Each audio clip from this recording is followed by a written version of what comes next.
विधि के विधानवा कैसे करबिया ना देखा खिचले ना हालो हमरा नाम के कर रेखा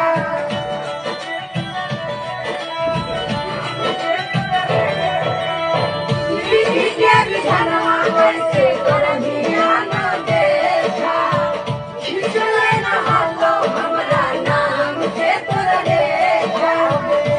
के बंदवा दुनु के पराना के दुनु के पराना छुटकी भाषे नुरे कर दे गाना जान के किस्मतिया में जे लिखल रहतो उहे ना होतो किस्मतिया में जे लिखल रहतो